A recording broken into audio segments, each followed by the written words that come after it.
BJP. നേതാക്കന്മാർ നേരിട്ടെത്തി സന്ദർശനം നടത്തിയത് ബി.ജെ.പി. പ്രവേശനവുമായി ബന്ധപ്പെട്ട ചർച്ചയാണോ?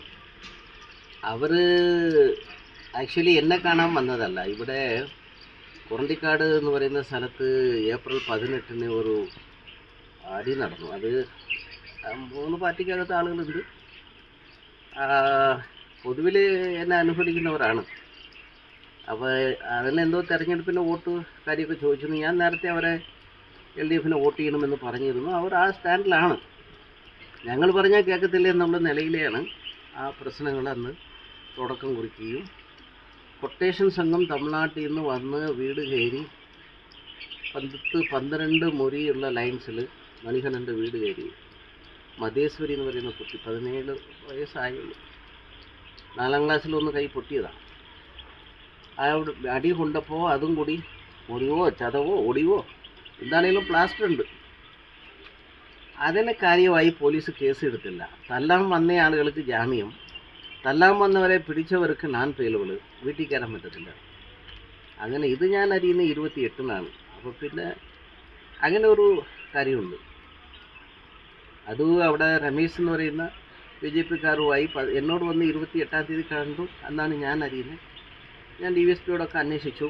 വേണ്ട നിലയിൽ അവർ അന്വേഷണം കേസും എടുത്തില്ലെന്ന് എനിക്കും ബോധ്യപ്പെട്ടു. അതിൻ്റെ ഇടയ്ക്കാണ് അവർ രമേശ് എന്ന് പറയുന്ന അവിടുത്തെ BJP-യുടെ ഒരു നേതാവുണ്ട്, അവനടുത്താണ് താമസിക്കുന്നത്. അപ്പോൾ അവരുമായി ബന്ധപ്പെട്ടിട്ടാണ്. പിന്നെ ഹരി അവരുടെ മേഖലാ പ്രസിഡന്റ് കണ്ടാണ്. പിന്നെ അജയൻ BJP-യുടെ ജില്ലാ പ്രസിഡന്റ്, ശ്യാമല എന്ന് പറയുന്ന ടീച്ചറോ ആരാണെന്നില്ല, എന്തായാലും വനിതാ കമ്മീഷൻ്റെ മുൻ അംഗമാണെന്ന് പറഞ്ഞു. പിന്നെ ഒരു ശ്രീവിദ്യ അഡ്വക്കേറ്റ്, പിന്നെ ഒരു ജയപാൽ BJP-യുടെ പ്രവർത്തകർ, ഇവിടെ പിന്നെ രമേശ്, അങ്ങനെയുള്ള ആളുകളെല്ലാമാണ് എന്നെ വന്ന് കണ്ടത്. ആ വീട്ടിൽ പോയിട്ട് ആ വീട് പോയി കാണാനും കുട്ടിയെ കാണാനും പരാതി കേൾക്കാനുമാണ് അവർ പോയത്. എന്നാൽ അത് പുറത്ത് വന്നില്ല. എന്നെ കണ്ട കാര്യവും വലിയ കാര്യമായിട്ട് വന്നു. അവർ വന്നത് അതിന് വേണ്ടിയിട്ടാണ്. അപ്പം അവിടെ അന്വേഷിച്ചപ്പോൾ അവർ പറഞ്ഞു ഇതെല്ലാം ഇന്നയാളിനെ കണ്ട് ഞങ്ങൾ പറഞ്ഞിട്ടുണ്ട് എന്ന് പറഞ്ഞു. അപ്പോൾ കൂടുതൽ വിവരം കിട്ടുമെന്ന് പറഞ്ഞാണ് എന്നെ കാണാൻ വന്നത്. അതിൻ്റെ കൂട്ടത്തിൽ പൊളിറ്റീഷ്യൻസ് അല്ലേ, പിന്നെ അവർ അവരുടെ ജോലി അത് അന്വേഷിക്കും. ചോദിച്ചു വരുന്നില്ലേ എന്നൊക്കെ ചോദിച്ചു. നമ്മൾ നേരത്തെയുള്ള മറുപടി തന്നെ അവരോടും പറഞ്ഞു പോയിട്ടുണ്ട്. അതുകൊണ്ട് കണ്ടതിൽ പ്രത്യേകം വേറെ ഒന്നുമില്ല.